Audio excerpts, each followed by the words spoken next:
Assalamualaikum warahmatullahi wabarakatuh. Alhamdulillah wassalatu wassalamu ala Rasulillah. Apa kabar pendengar Radio Pasaman FM dimanapun berada? Alhamdulillah pada pagi hari ini kita berjumpa lagi dalam acara bincang-bincang bersama bintang tamu kita pada kesempatan hari ini. Alhamdulillah pada hari ini kita di Radio Pasaman FM kedatangan tamu spesial. Kita langsung sapa saja Ustadz Abu Abdillah dari Payakumbuh. Assalamualaikum Ustadz. Waalaikumsalam warahmatullahi wabarakatuh. Gimana Ustadz kegiatan akhir-akhir ini Ustadz? Mungkin Ustadz perkenalkan diri dulu sebelumnya Ustadz. Oh ya. Baik. Bismillah, salatu wassalamu ala Rasulillah wa ala alihi wa ashabihi wa mawala. Para pendengar dimanapun berada. Jadi ambo ke Pasaman ko dah sekaligus pai pulang kampung ke rumah mintu. Oh. Jadi ada hubungan koneksi. Koneksi. Jadi mertua laki-laki itu orang Pasaman. Tepatnya di Pinaga. Oh, di Pinaga. Pinaga. Ya, di Pinaga. Tapi kalau yang ibu mertua perempuan baru Payakumbuh. Payakumbuh ya. Jadi sedikit perkenalan, nama yang dikenal Abu Abdillah itu Abu memang mungkin bahasa orang awaknya nama hijrah ya nak. Iya. Karena memang nama asli itu namanya Niko. Kemudian ketika kuliah dulu dosen pernah membisikkan, aku namaku kurang elok kok katanya. Jadi itu secara bahasa Arab ya. Iya. Akhirnya kita ganti, pernah ganti beberapa kali nama, Muhammad, Abdul Rahman segala macam, tapi yang lebih lengkap itu Abu Abdillah. Di Abu Abdillah ku berarti waktu masih kuliah atau setelah berkeluarga diganti kunyahnya?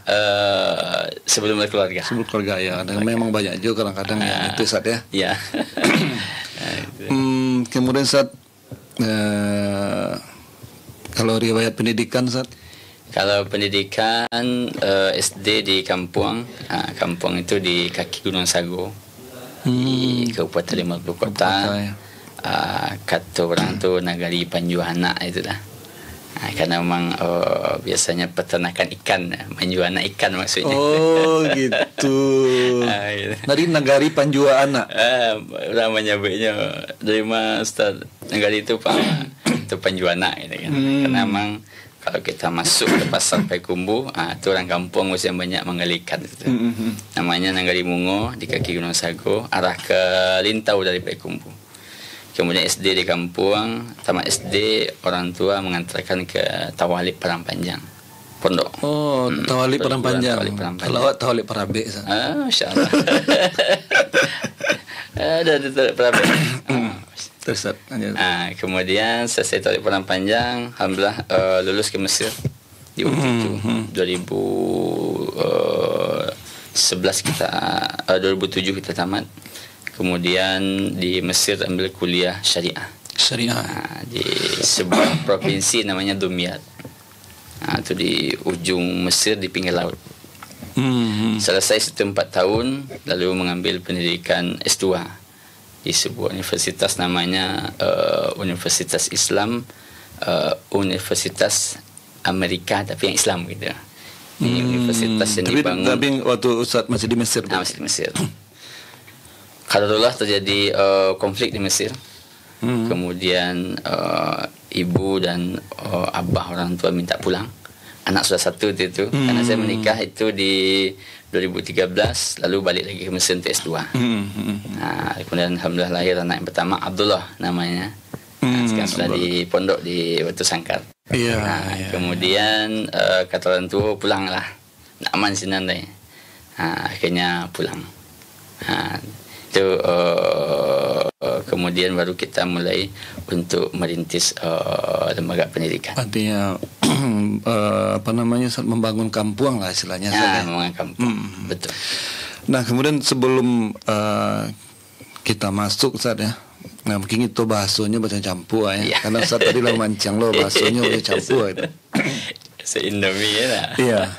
Jadi kini kan Ustadz berkiprah di dunia pendidikan, Ustadz. Ya. Jadi sebelum kita membahas itu dan mungkin kita perkenalkan juga, Ustadz, nama sekolah nama lembaga Ustadz kini, Ustadz. Jadi lembaga mungkin yang lebih fokus semua di situ. Walaupun kita mungkin dari pengawas di situ, jadi penasehat di situ, yang fokus memang namanya Ma'had Tahfizul Quran Zaid bin Thabit. Ma'had Tahfizul Quran ya. Zaid bin Thabit. Zaid bin Thabit itu untuk jenjang apa, Ustaz? Jadi Ma'had Tahfizul Quran Zaid bin Thabit itu yang pendidikan ma'hadnya ini ada TK, SD. Karena nanti ma'had ini dia secara pengindukan ke lembaga resmi negara, Kemenak atau Kediknas, kita memilih namanya pendidikan kesetaraan, yang kemudian dikenal lembaganya namanya PKBM. PKBM ya. Kalau yang negerinya namanya SKB. Jadi kalau SKB itu pendidikan kesetaraan yang negeri yang dikelola oleh Dinas Pendidikan. Tapi kalau yang swastanya PKBM. PKBM ya. PKBM ini kepanjangan dari pendidikan kelompok belajar ya. Kelompok masyarakat. PK bimbingan masyarakat. Bimbingan masyarakat. Kalau SKB sanggar kegiatan belajar. Itu biasanya di satu kota atau kabupaten satu masing-masing. Tapi itu langsung di bawah dinas. Ya, jadi istilahnya tetap punya berarti ijazah resmi, tapi yang program kesetaraan. Kesetaraannya. Atau program pendidikan non formal namanya. Non formal. Kenapa memilih itu, Ustaz? Karena biasanya kalau untuk tingkat TK, SD ya kan. Nah, itu kita lihat kalau di daerah yang lain atau mayoritas lah ya. Iya, betul. Yang diketahui oleh masyarakat itu ya taunya SDIT ya kan, induknya ke Diknas Pendidikan atau ke Kemenak. Nah, kenapa atau MIS ya betul. Atau Salafiyah Ula. Iya, betul. Nah, kenapa Ustaz memilih itu, Ustaz? Jadi memang tentu kita memilih itu tergantung semangat kita mendirikan lembaga. Jadi ketika kita mendirikan lembaga lebih kurang tahun 2021. Itu barangkali masih di tengah-tengah Covid waktu itu. Bersama dengan sahabat-sahabat kita mendirikan 5 orang Ustaz. Kemudian tentu kita akan memilih kama akan kita indukkan. Karena dari situ nanti kita kemudian sebelum itu kita berpikir fokusnya di mana. Ketika berbicara fokus, dari sedikit pengalaman kita kuliah di Mesir, kemudian melihat berapa lembaga pendidikan, nanti mungkin kita ulas agak lebih panjang. Walhasil tentu kita fokus kepada tahfiz, pada Al-Quran. Kemudian kita cari dari pengindukan mana kira-kira yang lebih cocok. Mungkin misalnya kita kalau di Kemenak itu ada Salafiyah Ula. Ini kesetaraannya Kemenak. Kemenak ya. Kemudian ada MIS. Ini mungkin kalau di dinasnya seperti SDIT lah, SD swasta. Ini madrasah ibtidaiyah swasta. Nanti ada yang min negeri. Dinas pendidikan pun seperti itu, ada yang kesetaraan PKBM namanya yang swasta, ada yang SD swasta, mungkin SD Islam, mungkin SDIT, kemudian yang ketiga baru ada SD negeri. Dari 6 pilihan yang ada, maka kita mencari bahawa kesetaraan itu dianggap lebih cocok untuk kita fokus Quran ingin lebih banyak.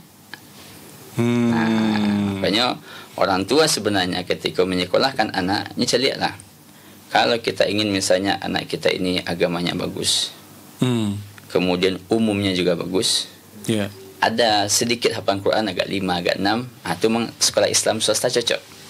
Nanti SIT ya, IT atau SD Islam gitu. Tapi kalau kita pengen fokusnya Al-Quran agak 15 juz minimal misalnya, atau mungkin SD, 20 tingkat SD, itu maka ini yang kita lihat lebih cocok. Itu yang akhirnya kita pilih sebagai pengindukan lembaga. Jadi itu dasarnya. Itu dasar yang kita, kenapa kita memilih kepada pendidikan kesetaraan. Seperti itu. Nah, kemudian Ustaz, yang menjadi rujukan. Tentu Ustaz membek sekolah ko atau PKBM ko. Tentu ndak asal buik Ustaz. Betul. Walaupun misalnya Ustaz Allah ada referensi waktu kuliah di Mesir, Ya. tentu Ustaz punya makoh yang lebih dakek Ya. konsep-konsepnya. Betul. Supaya ndak tererror, apa istilahnya cik orang Ustaz? Trial dan error cik orang Ustaz ya. Bulang lo lihat, betul Coba kali lihat. gagal gitu ya. Ya. Itu Ustaz tadi. Jadi memang Ma'had Tahfiz Kanz bin Sabit ini memanglah kita buat untuk yang kedua kali. Pernah kita buat dengan kawan-kawan, Bumbul Quran, kemudian kita baru buat namanya Zaid bin Sabit. Secara semangat atau secara dari mana rujukan? Yang pertama tentu kita mencari memang walaupun anak-anak saya pribadi tidak sempat masuk ke lembaga di Mesir karena dia masih pulang itu masih sekian bulan mungkin kecil sekali. Kecil, Tapi mungkin anak-anak sahabat, kawan-kawan itu memang berapa hadanah kemudian yang ibtidaiyah di Mesir itu menarik untuk kita lihat. Ada hadanah atau ibtidaiyah, tapi ini ibtidaiyahnya di bawah Al-Azhar. Kemudian yang ketiga adalah yang mereka sebut dengan kutab. Kutab itu kalau di Mesir itu tampil mengaji sanjo. TPA gitu. Seperti TPA. Tapi kalau di kampung-kampung, kan kuliah di kampung, di provinsi. Jadi memang masjid itu sekaligus sebagai pusat mereka mengaji Al-Quran. Di pagi mereka pergi mengambil hafalan, sore mereka setoran. Jadi imam masjidnya sekaligus guru tahfiz, dia hanya duduk saya di depan menerima hafalan. Itu namanya kutab ya. Itu di Mesir. Kemudian kita pulang ke Indonesia, kita juga mempelajari beberapa lembaga-lembaga pendidikan. Kita pernah berkunjung ke misalnya pendidikan Kutab Al-Fatih di Hambalang. Mungkin tentu tidak semuanya kita ambil ya. Tapi yang kita ambil misalnya dari sisi penekanan adab. Sehingga dari adab itu pun menulis skripsi S1 pendidikan juga tentang adab di Ma'had Zaid bin Sabit. Bagaimana penekanan adab, kapan saja, segala macam itu menuliskan dalam skripsi S1 yang kedua kali ya. Kalau tadi kan di Mesir. Baca lain. Karena memang di stay Darul Kalam. Kalam. Karena memang dinas pendidikan mungkin bahasanya menganjurkan lah kepala-kepala PKBM untuk startup pendidikannya SPD gitu kan. Kalau di Mesir pendidikan juga sana. Di Mesir syariah. Syariah. Iya. Berarti kau lebih titik baratnya ke pendidikan. Jadi kemudian juga kita cari aja di beberapa hal yang menarik di situ adalah seperti misalnya pola pendidikan orang tua. Orang tua datang kajian seminggu. Gitu. Tapi nanti kita tuangkan dalam konsep Zaid bin Sabit walaupun tentu tidak sama persis. Iya betul. Kemudian misalnya ada namanya kuliah guru. Jadi waktu kita ke Hambalang itu guru-guru mereka pulang 1:30, anak-anak pulang 1:30, gurunya pulang 4:30. Jadi sisanya kajian guru. Yang mereka istilahkan dengan kuliah guru. Seperti itu. Tapi setiap hari. Setiap hari. Setiap jam sekolah. Kalau baru mau masuk gurunya, mereka bikin namanya akademi guru 2 tahun. Seperti itu. Itu yang kita lihat. Tapi yang enggak lebih fokus kepada Al-Quran yang kita lihat adalah kita singgah ke Megamendung atau namanya Sahabat Quran. Sahabat Quran ya. Sekarang sudah mulai banyak termasuk Darul Iman, Zailfi juga mengirim beberapa gurunya ke sana. Waktu itu belum banyak. Kita datang itu belum banyak dia punya cabang gitu kan. Tapi yang kita lihat adalah ternyata anak-anak ini mampu dengan Al-Quran. Bahkan kata Ustaz Ruslan, itu kepalanya dulu di sana Ustaz Ruslan. Hafizahullah, kata beliau bahwa kita punya anak TK hafalannya 6 juz. TK sudah 6 juz. 3 tahun. Jadi maksud TK-nya dari usia 3 ke 4. Dari usia 4, 5, 6. 4, 5, 6 ya, itu TK tu ya. Itu fokus dia tu. Fokus. Kemudian pulang 4:30 juga TK-nya. Walaupun tentu kita tak setuju semua, tapi dia pulang 4:30, makan siang situ, tidur siang di situ. Tapi bermain dah kan. Ada bermainnya lengkap, pulang 4:30. Bahkan ada wali santri yang dikisahkan oleh beliau, itu dari Jakarta. Berangkat jam 2 atau jam 3, lalu nanti dia ada rumah kontrakan di situ, nanti jemput. Begitu kehidupannya, semangatnya gitu. Sehingga kita melihat bahwa ternyata luar biasa. Itu semangatnya, semangat menghafal. Walaupun itu mereka baru waktu itu masih TK, belum ada SD-nya. Kemudian kita singgah juga pernah juga belajar ke utrujah. Kalau yang tadi sahabat Quran ni kepada menghafal usia anak-anak, kalau utrujah ini cara cepat membaca untuk usia anak-anak. Cara cepat membaca, tapi membaca Quran, pandai membaca Quran.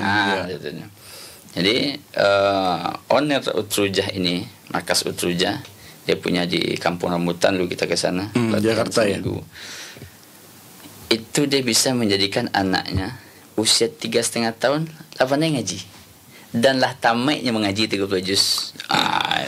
Kita ada beliau sebutkan dalam buku beliau, judulnya Dan Balita Pun Bisa Khatam Quran. Tapi khatam tu bukan menghafal 30 juz. Dia tapi membaca, artinya lah pandainya baca, lah tamatnya baca 30 juz. Ada yang 3,5 tahun, ada yang 4 tahun anaknya, ada yang 4,5 tahun. Karena itu kita berangkat ke utrujah tu memanglah pendidikan dululah dimulai gitu kan. Di saat itu kita melihat tidak memakai sistem majan anak mengaji. Jadi anak-anak datang langsung menghafal. Sehingga mungkin kita punya anak-anak kelas 5, hafalannya misalnya 7 juz, belum pandai ngaji. Karena ini biasa dibaca kan. Walhasil akhirnya kita lakukan revisi kurikulum. Iya. Kita mulai misalnya kalau hari ini Zaid bin Sabit 6 bulan pertama belajar mengaji. 6 bulan. Rata-rata 6 bulan mampu. Kalau dia tak mampu, nanti kita tambahkan mungkin sampai setahun. Nanti baru tahun kedua dia mulai menghafal.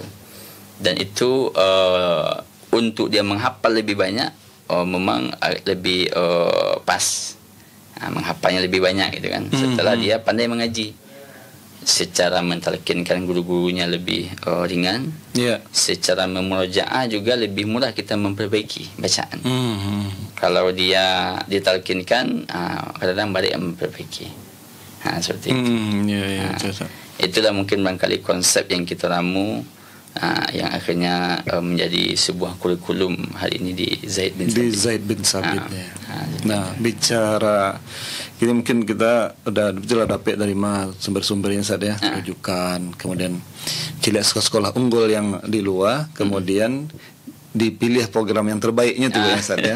Disaring balik, dicocokkanlah dengan semangat kita membangun sekolah. Dan apa yang pasti Ustaz punya cita-cita, punya tujuan sendiri gitu dari apa yang Ustaz lah buat kan Ustaz. Nah kini kok Ustaz bicara ke Mahat Tahfiz Quran yang Zaid bin Sabit itu, kini kok apa yang tibonya yang Allah dicapai itu dari yang ini berapa tahun Ustaz yang sekolah Ustaz? Masuk ke 5 tahun. 5 tahun Ustaz. Nah dari hasil yang tadi itu apa Ustaz yang jadi memang ketika kita memulai, sebagian anak-anak tu masuk di tengah jalan. Karena PKBM itu kan dia bisa lebih fleksibel. Dari semenjak sudah 4 generasi yang tamat atau masuknya di tengah jalan berarti. Masuk di tengah jalan. Yang kemarin yang terakhir yang ada yang 18 juz, ada yang 15 juz. Ini mudah-mudahan dalam tahun ini insya Allah selesai satu orang 30 juz. 30 juz SD ya. Insya Allah sudah tinggal berapa juz lagi, dan dia menghafalnya cepat luar biasa. Yang anak ini. Tapi kalau yang tamat ada 15, ada yang 18, ada yang 17, seperti itu. Nah, itu yang dari sisi dia sehingga dan semua sudah masuk pencapaian. Karena yang tadi kita ulas, dia memang mungkin dari sisi kurikulum boleh kita katakan 60-70% Al-Quran. Kemudian lebih kurang 20% adalah pelajaran agama. Dan sisanya 10% adalah pembelajaran umum. Sehingga pendidikan umum itu kita jadikan hari Sabtu saja. Seperti itu. Yang umumnya apa saja tuh Ustaz yang dipelajari Ustaz? Umum sesuai dengan kebutuhan kita di Dapodik atau di PKBM. Sama dengan anak-anak SD Islam yang diujikan SD, itu ya. Yang diujikan sama. Ya, cuma mungkin tentu pengelolaan kurikulumnya agak berbeda. Jadi sini agak lebih lapang karena ada kesetaraan. Sehingga bisa kita mengatur waktu sesuai dengan apa yang kita inginkan. Sehingga dia kalau diujikan tetap matematika, bahasa Indonesia, ada PKN, ada IPA, ada IPS, ada PAI 6. ke SD itu 6. Yang dipelajari setiap hari Sabtu. Jadi Setiap akhir pekan. kalau yang kita pelajari setiap Sabtu itu ada matematika, bahasa Indonesia, IPA, IPS. Kalau PAI itu kita gabungkan ke pelajaran agama. Karena udah masuk desa dia. Kalau PKN mungkin kita pelajari agak seminggu mau ujian, 2 minggu. Seperti itu. Karena insya Allah secara materinya anak-anak lebih apa gitu. Itu materi bahasa Indonesia Ustaz ya? Ada bahasa Indonesia. Nah kemudian Ustaz, mengenai jadwal belajar gimana Ustaz? Jadwal, jadi anak-anak pagi-pagi mereka datang lebih kurang jam 7.20. Iya, kemudian mereka masuk ke masjid Birrul Walidain. Kemudian masuk masjid, setelah itu zikir pagi. Zikir pagi sebagai pendidikan. Ini tidak sebagai bentuk sebuah ibadah tapi pendidikan. Anak pegang, kalau yang sudah hafal dia tinggal baca, yang belum dia pegang kan. Karena memang salah satu pelajaran agamanya kita ada zikir dan doa juga. Itu kitab Syekh Al-Qahtani yang kita pakai, Hisnul Muslim. Selesai itu tausiah pagi. Tausiah pagi itu ada anak, ada Ustaz Sandi, ada ustazah juga. Itu kita kasih semangat, motivasi tausiah pagi. Kemudian di hari tausiah itu 2, anak Sesandi, Senin, Selasa. 4 harinya itu adalah kita bikin program. Ini baru kita luncurkan programnya. Program menghafal. Ada kita menghafal kitab zikir doa, ada hadis Arba'in Nawawiyah, kemudian ada matan tajwid Tuhfatul Atfal, kemudian ada Sirah Nabawiyah, Urjuzah. Nah ini yang kita jadikan menghafal 4 hari ini, dari hari Rabu, Kamis, Jumat, Sabtu. Nanti jadikan untuk menghafal, ya ditalkinkan. Ditalkinkan. Karena ini kita harapannya anak nanti bisa selesaikan Urjuzah, 100 bait tentang sejarah Nabi atau Arba'in Nawawiyah. Itu sekaligus, walaupun ini rahasia tapi kemudian bermanfaat bagi pengelola lembaga pendidikan. Nanti memang kita siapkan, mungkin kalau ada undangan musabaqah, kita tinggal hafalan hadis Arba'in Nawawiyah dengan SD. Kita tinggal, kalau nggak ada mereka kita buat internal di sekolah. Atau nanti Allah berikan rezeki kita buat untuk kita adakan. Tapi ini kita siapkan supaya kadang-kadang kita diundang musabaqah, tu siapkan hari ini, siapkan besok seminggu. Kita siapkan seperti itu. Itu program yang baru kita luncurkan. Itu sampai lebih kurang jam 7.55. 7.55. Kemudian jam 7.55 dia masuk ke kelas. Kemudian setelah itu di kelas baru dimulai. Kalau yang bagi kelas kelas kita bagi 2. Ini kelas Quran. Kelas Quran ya. Ada namanya kelas tilawah, belajar membaca, baru ada kelas tahfiz. Nanti secara program dia milik cuman kelas tilawah mulai dia membaca ulang yang lama, nanti baru ditambah yang baru. Kita pakai buku namanya Iqra Qiraati. Iqra Qiraati. Itu karangan siapa? Karangan siapa? Salah satu kan pilihan membaca. Yang bacaan Iqra yang biasa ya? Bukan. Itu bukan. Iqra Qiraati banyak. Kemudian kalau yang menghafal baru dia mengulang hafalan dulu, lalu menambah sampai jam 9.30. Itu waktunya bersama Al-Quran. Kemudian jam 9.30 snack, dan snacknya kita siapkan di sekolah. Mereka bayar siapkan di sekolah. MBG belum G-nya belum ya.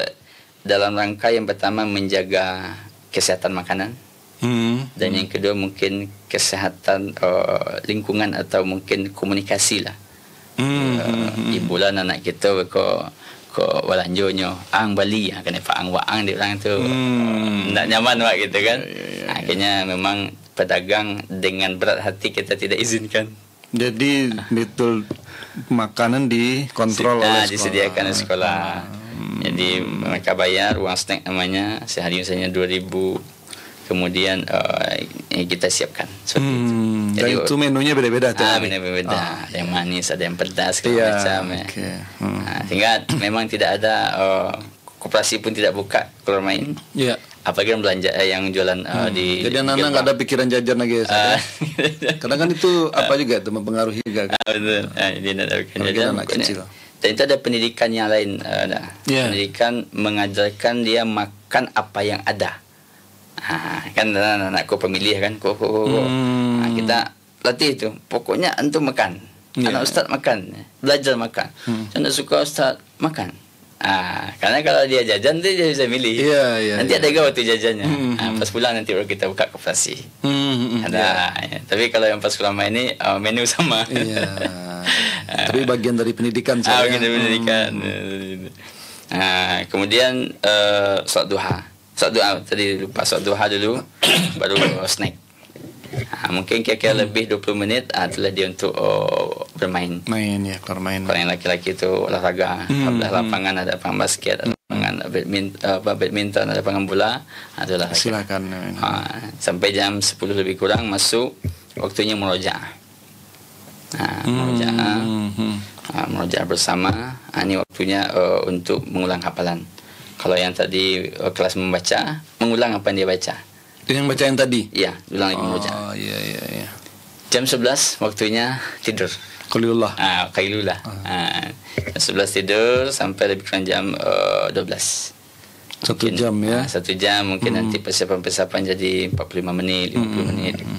Jam 12 bangun, kemudian mereka ke kamar mandi, waktunya makan siang. Makan siang disiapkan sekolah? Makan siang mereka bawa dari rumah. Dari rumah. Tapi kita mengkoordinir mereka makan. Karena memang di lokal itu dia santri paling banyak 10. Satu lokal 10. Diampuli satu orang guru. Diampuli satu orang guru. Ini kita masih lokal Quran nih, belum lokal pelajaran agama. Itu maksimal paling banyak 10.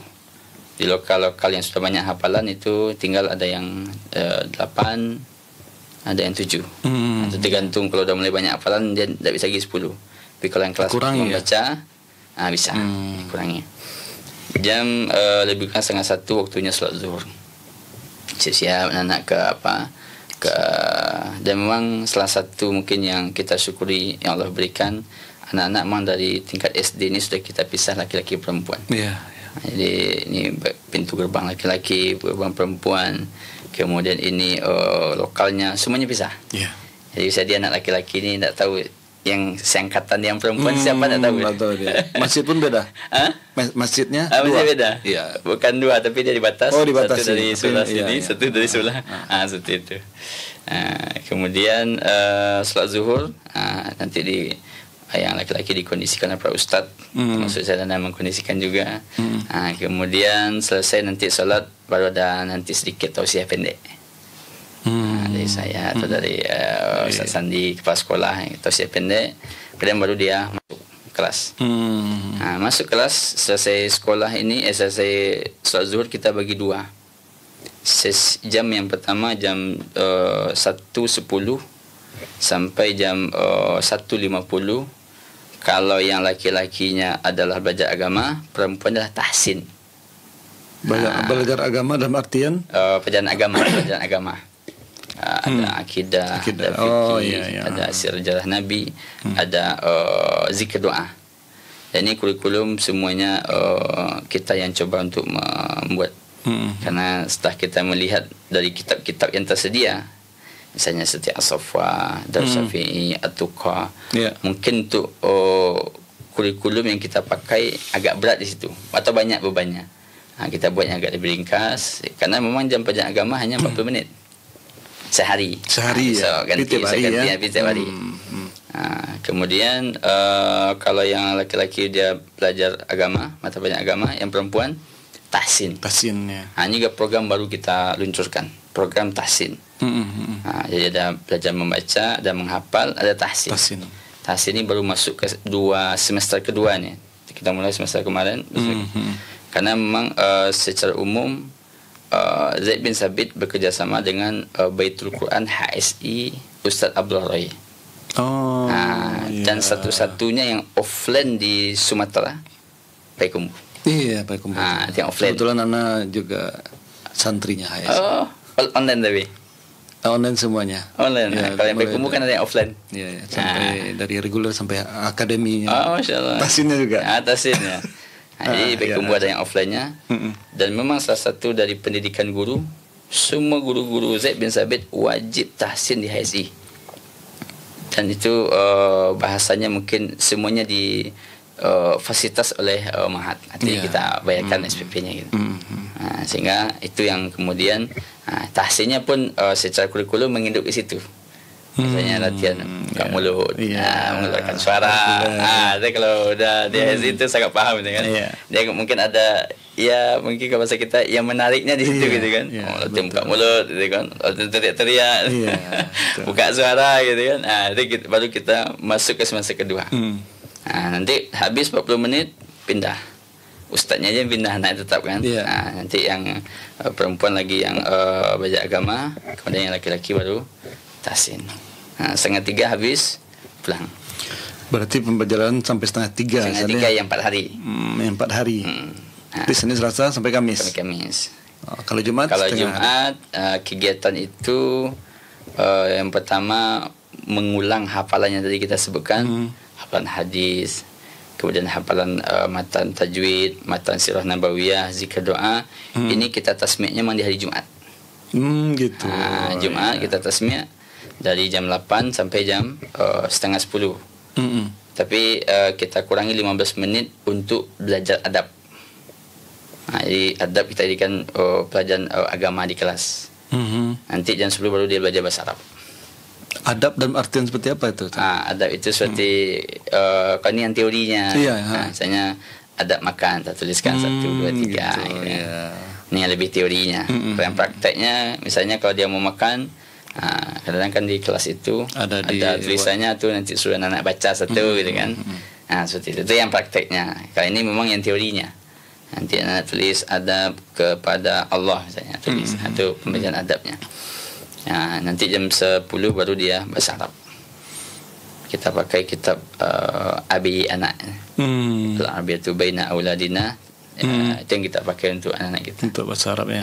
Ini lebih kepada mungkin menanamkan kecintaan. Kemudian memulai dia familiar dengan bahasa Arab lah, anak segala macam. Ya belum berat-berat tapi menanamkan kecintaan yang lebih penting.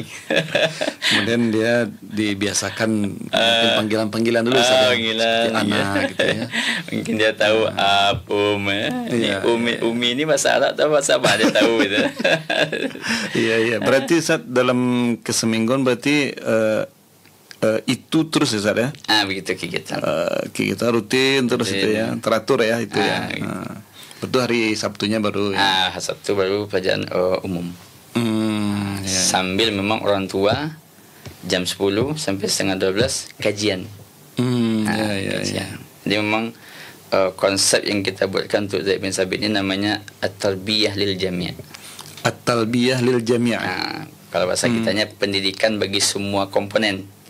Ya kan komponen kita itu yang utama kan 3. Anak-anak, guru dan pegawai, wali santri. 3 ini kita berikan edukasi.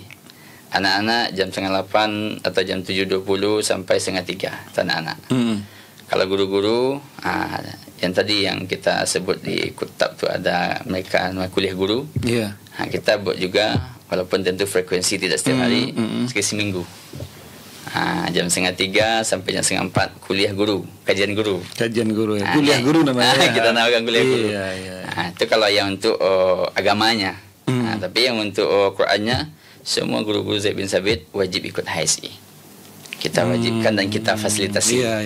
Sekolahnya. Karena memang guru-guru banyak ustazat dan ummahat. Mungkin 80% sampai 90% lah. Udah mengarah ke situ. Jadi istilahnya mungkin pemindahannya tidak terlalu ini. Nah sejauh ini Ustaz, apa yang Ustaz temui itu Ustaz? Artinya ini istilahnya karena Ustaz punya lembaga sendiri. Apa yang Ustaz lihat dari perkembangan anak dengan membuat pola seperti tadi itu Ustaz?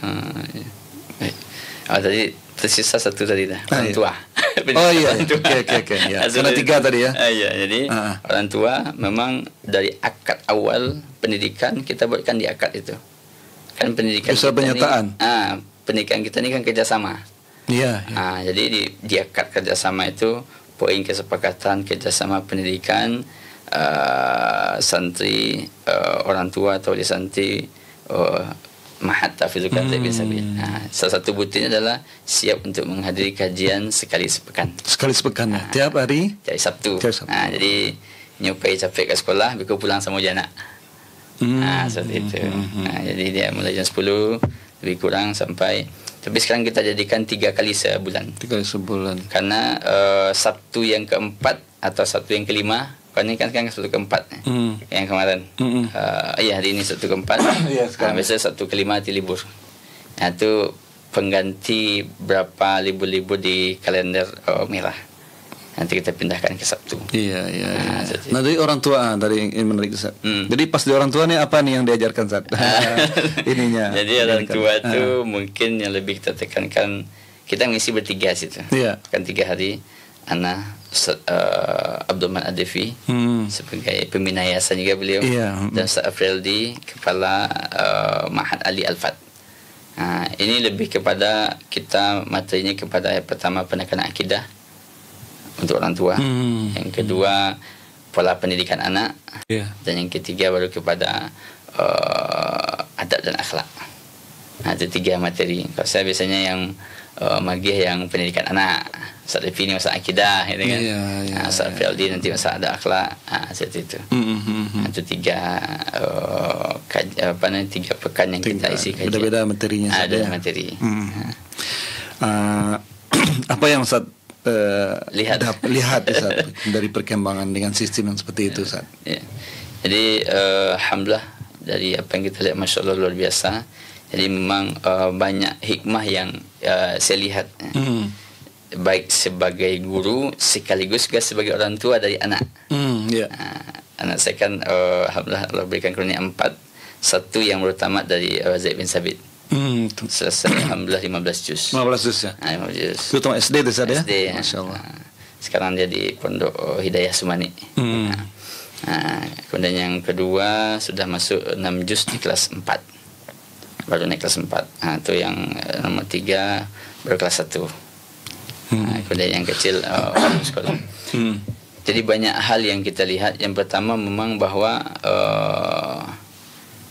Al-Quran itu bagi anak-anak sangat mudah. Itu yang kita lihat. Cepat menghafal. Kemudian kalau kita murajaah, murajaah nak. Langsung bisa sekali. Setelah Allah berikan itu. Mungkin sambil main-main gitu kan. Saya kita jadi kan di antara tambahan yang tak kalah penting dari pendidikan, anak ini punya tugas di rumah namanya. Kita berikan buku mutabaah, buku evaluasi di rumah. Jadi kalau dia sudah masuk kelas menghafal, ada tugas mengerjakan di rumah. Kalau yang anak saya yang masuk juz ke-6 itu, murojaahnya adalah sehari 4 rubuk yang lama, di setengah juz. Tambah nanti yang mau dia tilawah, tambah yang mau dia hafal besok, tambah dengan yang hafalan baru 1 rubuk juga. Mungkin lebih kurang adalah 6 sampai 7 rubuk lah gitu kan. Itu yang. Jadi kalau dia murojaah, masya-Allah, kayaknya tak ada beban dia itu. kita mungkin ada berfikir, masya Allah, bisanya gitu kan, mampu gitu. Begitu Allah mudahkan. Seperti itu. Itu dari sisi Al-Quran ya. Dari sisi adab, akhlak begitu juga. Bahkan sampai kepada masalah syariat. Jadi misalnya kan kita saya lah masih pernah pengalaman masuk ke lokal anak banat, ternyata dia belum pakai kaos kaki. Ustaz, jangan masuk, kami belum pakai kaos kaki ya. Padahal kan masih kecil-kecil itu kan. Itu kan kita tanamkan. Jangan ni masuk ni anak banat itu kan. Walaupun kan belum wajib di usia itu. Tapi kan kita pendidikan gitu kan. Pendidikan. Dari sisi akhlak, dari sisi adab. Kemudian dari semangat dia menghafal. Itu tentu pengaruh lingkungan sangat mempengaruhi. Itu yang kita lihat dari anak-anak ya. Sehingga semangatnya luar biasa. Jadi kalau mereka berbicara itu mungkin nanti mau sekolah di mana, mau kuliah di mana, kayak gitu berbicara. Anak-anak. Tantangan yang dihadapi apa Ustaz? Kalau tantangan tentu tetap pasti ada.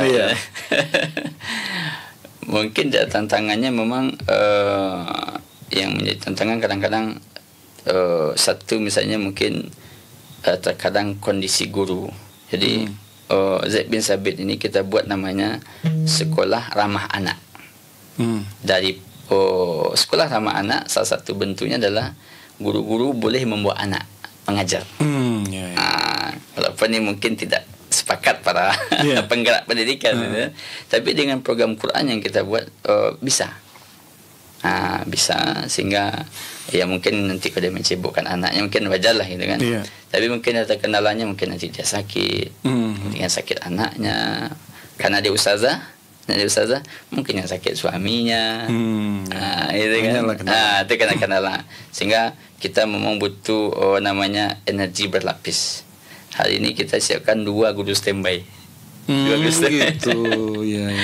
Backup ya. Backup. Jadi kalau ustazah ini tidak hadir, ya sakit itu kan tidak bisa kita. Anak demam Ustaz. Kan? Kita akhirnya kita siapkan seperti itu. Dan itu kan ada pengalaman terus begitu kan. Kemudian nih guru kosong, kalau mungkin saja dia bisa digabung tapi kan tidak maksimal. Atau mungkin bisa dipecah kan. Kata dia 10, datang sekolah 3, pindah sekolah 4, bisa juga gitu kan. Tapi tetap tidak maksimal. Yang paling minim resiko adalah carikan guru yang lain. Itu yang paling minim. Dibandingkan dia digabung, standby ya. Standby. Dibandingkan dia dipecah, ini yang paling lebih minim risikonya. Itu yang itu kan kendala. Tantangan dari kalau guru, mungkin kalau orang tua yang kita lihat kendalanya yang terletak di komunikasi mungkin. Jadi mungkin sebagian komunikasi orang tua yang kurang baik. Kadang-kadangnya mungkin bersawatnya dengan kecil anaknya. Dia dia makan, dia telan, dia salahkan sekolah gitu kan. Itu biasa hal yang selalu kita tekankan di awal pendidikan. Komunikasi harus kita bangun dengan baik. Kalau ada masalah ya mungkin nanti anaknya jatuh, mungkin dia menangis. Pasti mungkin ada aja tuh saya. Picik kawannya, karena apa kawannya. Ada terus gitu kan.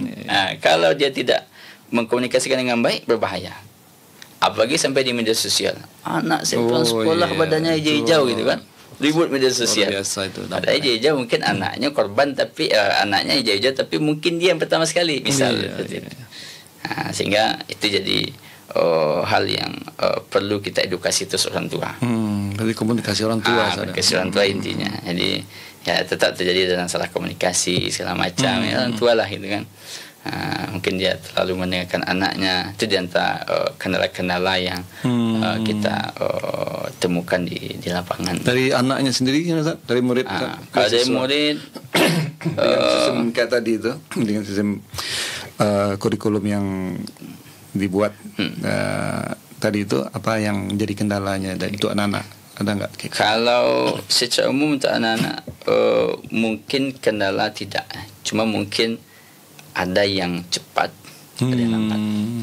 Jadi anak-anak ini kita tidak memasang target yang tegas. Karena dia masih anak SD kan.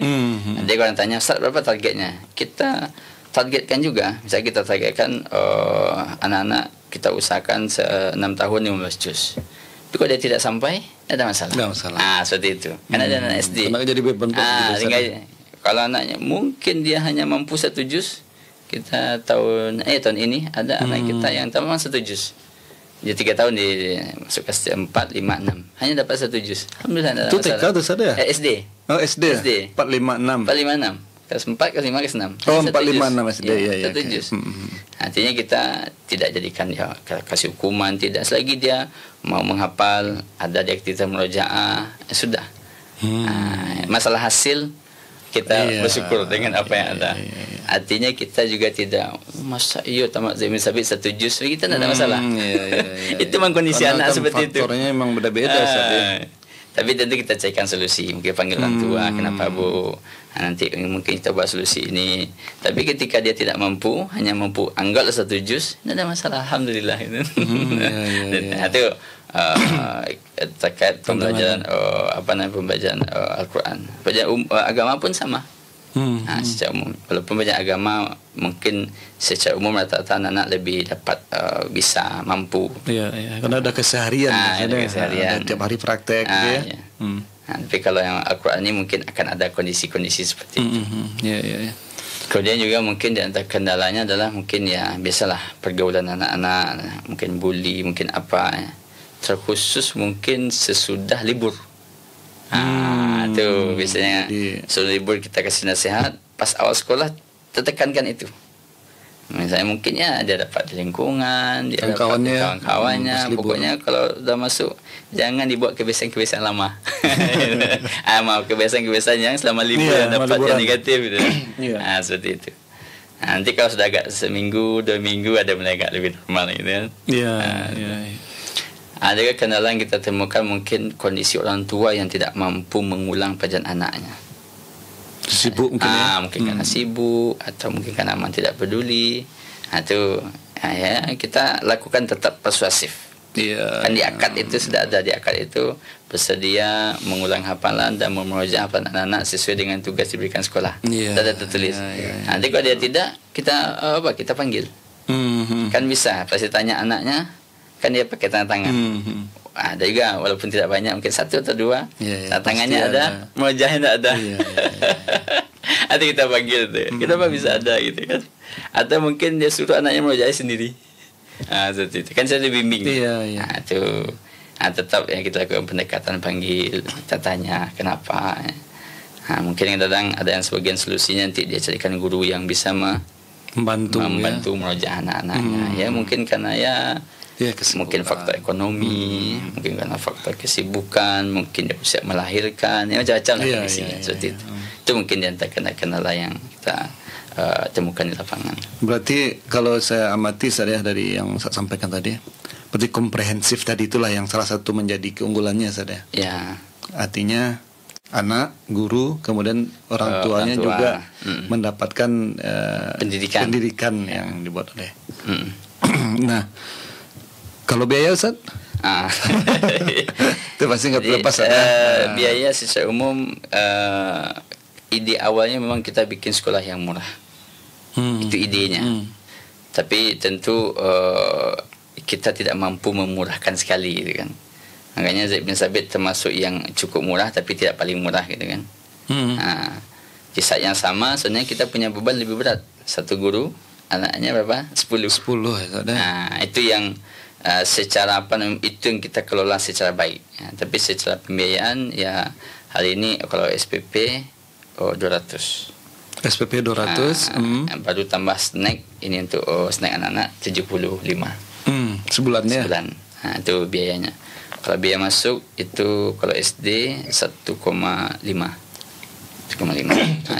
juta. Ya. Itu udah termasuk tapi belum masuk pakaian. Belum masuk pakaian. Yang kita namakan dengan SO.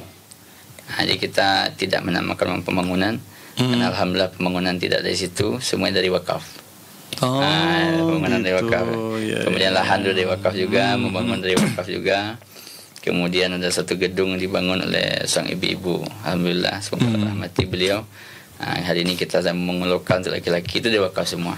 Ada yang kita pungut untuk namanya SO, sarana operasional. Sarana operasional. Jadi 1.500.000 untuk 6 tahun. Kita ada rencana mau memindahkan kepada per tahun tapi belum. Yang ada kayak berjenjang itu ya ada. Misalnya satu bulan 250 atau 300, setiap tahun 300. Kita belum lakukan itu. Ada rencana menuju ke situ. Juga sekarang kita lakukan adalah pembayaran di awal untuk 6 tahun. Kalau dia pindah berarti dia relakan untuk sekolah, kayak begitu. Iya. Berarti untuk saat ini jenjang sekolahnya berarti TK sama SD berarti TK SD ya. Jumlah siswanya berapa sekarang, San? Lebih kurang 98 yang SD, 14 yang TK. 14 TK ya. TK itu 2 kelas. Karena kalau TK kita buat komposisi 7 santri tambah 1 guru. Gitu. Kalau TK ini tambah lagi 1 pendamping. Makanya TK ini anak kita 14, gurunya 3. Tapi biasanya kalau TK ini biayanya beda saat ya? TK agak lebih tinggi sedikit. Iya. Lebih tinggi kalau masuknya 1,7,5. Kalau SPP-nya 250 per agak lebih tinggi sedikit. Nah, kemudian saat tadi mungkin udah komprehensif mengenai sekolah ya. Nah, ini kepada orang tua nih, Maksudnya begini. bagaimana orang tua ini memilih sekolah. Maksudnya gini, dia mensekolahkan IT misalnya kan, ke PKBM. Nah, ketika memilih PKBM ini, arah orang tua ini gimana dia targetnya untuk anaknya itu? Ya. Jadi memang yang tadi sedikit kita ulas di awal, orang tua ketika menyekolahkan anaknya tentu dia perlu mempelajari dulu sekolah yang dia akan masuki. Yang pasti bahwa tentu sekolah pada kesimpulan umumnya adalah sarana betul. Untuk dia bekerjasama dalam mendidik anak. Itu cari lama yang cocok. Kalau dia misalnya pengen hafal Qurannya banyak, kemudian ada banyak agama, tapi ijazah kestaraan, berarti pilihannya seperti Zaid bin Sabit. InsyaAllah Najia bisa buka yang seperti Masya Allah. Nanti kita sebagai pilihan bagi orang tua gitu ya. Kalau dia misalnya ingin pelajaran umumnya bagus, agamanya juga ada, kemudian Al-Qurannya mungkin 5, 6, itu memang pilihan untuk sekolah Islam atau sekolah IT, itu cocok. Seperti itu. Supaya dia orang tua tahu gitu kan. Kalau ini supaya nanti dia ketika jangan masukkan ke IT pengennya nanti 30 juz. Mungkin nanti tidak mampu. Enggak nyambung dia. Tidak. Anaknya enggak mampu anaknya. Pelajarannya banyak. Seperti itu. Dan itu memang barangkali pesan kepada orang tua, karena saya mungkin pernah menemukan beberapa orang tua semangat luar biasa, dia anaknya tidak tahu. Saya pernah bertemu seseorang, dia katakan, Ustaz, anakmu nak tambah-tambah hafalannya Ustaz. Saya tanya, jam berapa anak udah pulang? Jam 3:30 Ustaz. Berarti kan full day. Lalu sampai rumah istirahat, solat zuhur, solat asar. Lalu saya tu baru pergi nambah hafalan dari jam 4:30 sampai jam 6 atau jam 5:30 sampai 5:30. Cuma itunya tuh. Terus saya katakan, kalau udah dicoba itu akhir. Jadi dari pagi belajar sampai jam 5:30 gitu kan. Mungkin malamnya tepat gitu kan. Kenapa? Karena pilihan sekolah yang dipilih ini memang tidak memungkinkan dengan kemampuan anak. Nah ini kunci untuk orang tua nih Ustaz ya. Orang tua. Tapi kalau yang seperti kita buat, ini sangat memungkinkan. Ada Quran, menghafal, murajaah, pelajaran umum kita letakkan di Sabtu. Pelajaran agama ada 20%, 25%. Sehingga dia potensi untuk dia mampu 15 juz, 20 juz itu bisa. Seperti itu. Dia lebih fokus banyak bisa ke hafalan gitu ya. Hafalan ya. Seperti itu.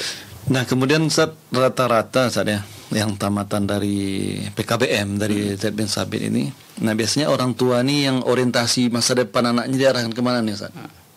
Rata-rata dari kita sudah menamakan 4 generasi itu memang ke yang nyambung dengan itu. Iya, kemana tuh saat ini ya? Rata-rata ke Pondok Tahfiz. Pondok Tahfiz ada. Kalau yang baik yang kali berkumur ada yang alumni kita ada yang ke Ashabul Quran. Itu angkatan 1 semuanya ke Ashabul Quran. Angkatan 2 ada yang ke Asyamil, ada yang ke Ashabul Quran juga. Angkatan 3 itu ke Asyamil ada. Kemudian yang angkatan 4 ini, tapi yang angkatan 3 saya tak ingat semua. Yang angkatan 4 ini ada yang ke Hidayah Sumani, ke Asyamil, dan satu ke Takhasus Al-Fat yang fokus Al-Quran juga, dan satu ke Al-Fauzan. Al-Fauzan di Bangkinang ya. Nah berarti Ustaz, tamat dari situ berarti arahnya setelah tamat dari Zaid bin Sabit itu lanjut ke Tahfiz berikutnya ya. Ke pondok ya. Ke pondok yang sejenis nih bahasanya. Yang nyambung. Yang nyambung ya betul. Berarti orang tua ketika memasukkan ke Zaid bin Sabit dia udah mengarahkan anaknya. Udah punya rancangannya nanti. Nanti kalau untuk kuliahnya saat kemana itu biasanya? Kalau orang tua mengarahkan. Kalau kuliahnya tentu harapan mereka yang kita dengar itu memang banyaknya ke Saudi secara khusus. Ke Saudi ya. Mungkin ke Madinah, UIM ya. Karena juga Ustaz Ad-Difi kita pembina kan alumni UIM. Jadi motivasi juga bagi anak-anak gitu kan. Itu ini alhamdulillah Saudi buka peluang kuliah di banyak perguruan tinggi di Saudi. 9 atau berapa, tapi tetap yang menjadi ikonnya tentu UIM. Memang pembina Ustaz Adefi, beliau alumni UIM, sehingga itu menjadi semangat bagi anak-anak untuk di situ. Artinya untuk memudahkan juga Ustaz ya, maksudnya dari etikanya sudah diarahkan. Ya. Bahasa Arabnya sudah ini. Termasuk juga di kelas 6 kita tekankan juga anak-anak persiapan untuk dia tes ke pondok. Karena memang di sebagian pondok kan tesnya berat. Sehingga anak-anak memang kita, ya kalau misalnya anggap kita contoh Ashabul Quran. Ashabul Quran kalau tes penekanan tajwidnya luar biasa. Tajwid. Maka kita tajwidnya kita ini kan juga. Makanya angkatan kedua kalau tidak salah anak kita yang banat itu nilai paling tertinggi tajwid. Pas tes di Ashabul Quran. Sama seperti Abdullah dulu ketika masuk Hidayah Sumani, itu memang kita agak lebih maksimalkan hafalannya. Karena yang mampu menghafal 3 halaman selama 2 hari kalau tidak salah, dia ada peluang beasiswanya. Di Hidayah seperti itu. Dia ada 3 peluang beasiswa. Alhamdulillah Abdullah salah satu yang mendapatkan beasiswa. Alhamdulillah. Jadi memang ya istilahnya kita siapkan lah. Kalau di sini tesnya begini, lebih banyak gitu kan ini. Jadi misalnya kalau awal tahun seperti sekarang nih, sering tanya pada anak-anak, Ustaz, nanti rencana mau kemana? Mungkin mereka tidak bisa memutuskan, tanya ke orang tuanya. Misalnya ke anak apa kamu akan nyusul sekolah, supaya kita bisa siapkan. Karena sebagian pondok itu persaingannya ketat. Apalagi kalau misal nyuruh ke Jawa Ustaz, ke pondok ini misalnya Bukhari misalnya, tentu lebih kita apakan lagi gitu. Kita cari informasi bahannya, ujian sini apa model tesnya gitu kan. Atau misalnya dia mau masuk Abu Darda yang beasiswa akan berat itu. Program Abu Darda tapi yang beasiswa. Bisa disiapkan juga dari Zaid. Kita siapkan gitu kan. Anak-anak ya kita siapkan. Diarahkan dia ke situ ya. Tentu kita lihat ini kalau antum mungkin belum cocok di tes di sana ya, mungkin apanya 5 juz mau tes dia tidak cocok gitu kan. Nanti kita arahkan lagi gitu. Tapi kalau dia ini bisa nih, seperti itu. Jadi ada semacam mungkin program-program kesiapan mereka untuk tes masuk pondok. Seperti itu. Artinya biar jangan salah ini juga ya. Seperti saya bilang tadi, orang tuanya semangat untuk masuk sekolah, tapi anaknya nggak mampu.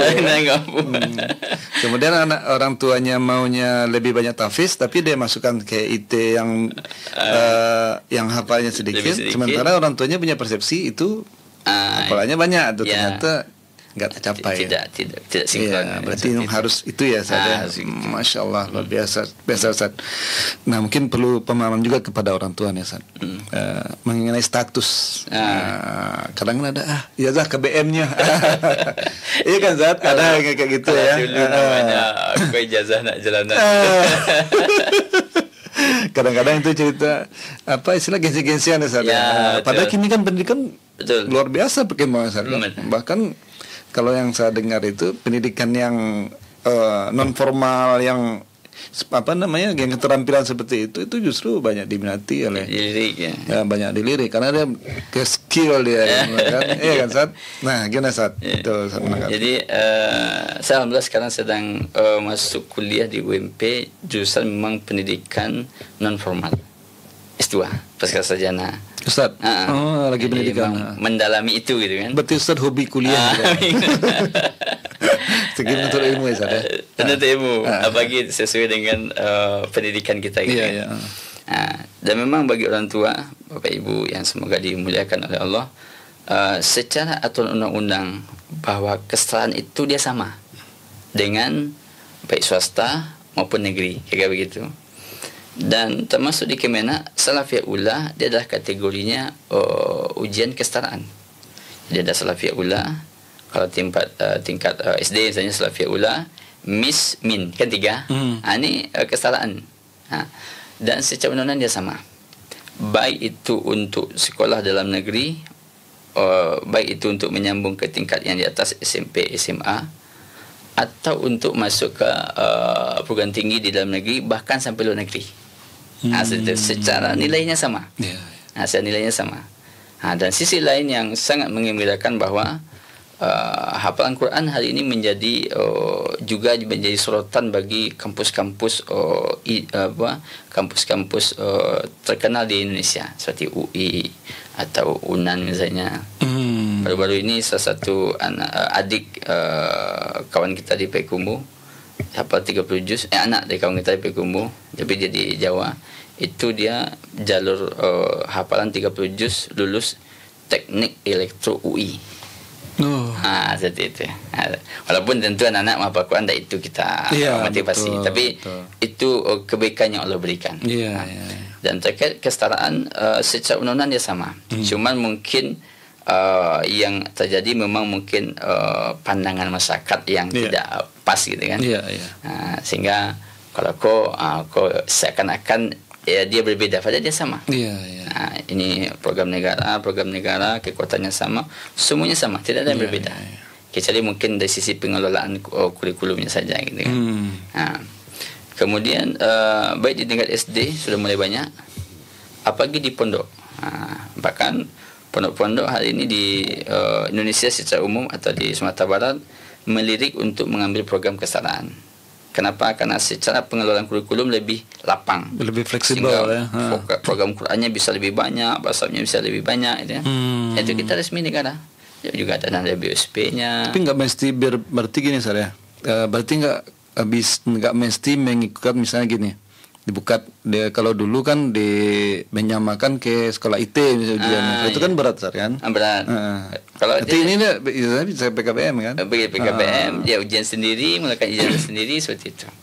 Bahkan dia juga tidak menghalangi untuk pondok-pondok akreditasi Universitas Islam Madinah. Seperti gitu. Abu Darda. Abu Darda itu kan PKBM. Kepalanya itu Ustaz Murtada hafizahullah. Bisa kita lihat di ada prodiknya. Itu akreditasi Madinah. Bukhari. Itu pondok nomor 2 terbanyak mengirim santrinya ke Madinah sesudah Al-Irsyad. Al-Irsyad menginduk ke Kemenang, Bukhari kesetaraan. Seperti itu. Saya sudah studi banding ke sana. Bahkan anak ini kan cerita lain. Bahkan anak SD-nya karena program bisa lebih lapang, anak SD Bukhari itu buku pelajaran agamanya berbahasa Arab. Masyaallah. Luar biasa berbahasa Arab. Tapi bisa Ustaz ya? Bisa. Saya tanya ke bagian kurikulumnya. Ustaz, kira-kira anak-anak mampu nak? InsyaAllah mampu Ustaz. Mungkin berat di awal pembiasaan gitu. Saya tanya sampai matematika pakai bahasa Arab Ustaz? Iya. Luar biasa. Tapi intinya Pak Bukhari bahkan dia disebut mungkin PKBM terbesar lah se-Jawa Tengah mungkin ribuan Karena kalau sekolah kesetaraan kan jarang mungkin sampai ribuan muridnya. Bukhari ribuan. Kesetaraan. Universitas Islam Madinah adalah. Dan Timur Tengah secara umum atau Saudi secara khusus, ijazah yang penting bagi mereka adalah gambar Garuda. Itu dah gambar Garuda. Nanti itu disampaikan kawan-kawan. Sebenarnya baru skill anak tadi ya. Penting dia nilainya, kemampuannya. Nanti kan dia tes wawancara. Tapi kalau untuk ijazah, lihat dulu gambar Garudanya asli. Bahasa Arab lah dia cerita saya. Qurannya ada, bahasanya ada. Kalau ijazah sama. Seperti itu. InsyaAllah luar biasa Ustaz. Cuman sayang sekali waktu kita sudah habis juga cepat waktu berlalu. Jadi ini menarik nih Ustaz. Podcast pendidikan yang seperti ini. Di samping kita memperkenalkan Zaid bin Sabit yang berada di Kota Payakumbuh Ustaz ya. Tapi kita satu sisi mengambil ide bagaimana Ustaz mengemasnya gitu. Saya lihat itu mungkin yang lebih menarik dan mungkin buat ikhwan, buat ayah bunda yang di rumah, ya kan. Nanti untuk memilih pendidikannya, memilih pendidikan untuk anak itu udah tahu arahnya mulai dari TK, SD. Gitu, Ustaz. Jazakallah khair Ustaz atas podcast kita di hari ini di studio Radio Pasaman FM. Dan mudah-mudahan kita nanti dimudahkan Allah untuk berjumpa lagi. Insyaallah. Dan ditunggu tim Radio Pasaman FM di liputan Ustaz ya. Bisa. Baik, pendengar Radio Pasaman FM dimanapun berada, demikian bincang-bincang kita bersama Ustaz Abu Abdillah LC, dan insyaallah kita banyak mengambil pelajaran dari perbincangan tadi, dan mudah-mudahan kita dimudahkan Allah untuk bertemu dengan waktu dan kesempatan. Saya Taufik Udrian mohon diri. Wassalamualaikum warahmatullahi wabarakatuh. Waalaikumsalam warahmatullahi wabarakatuh.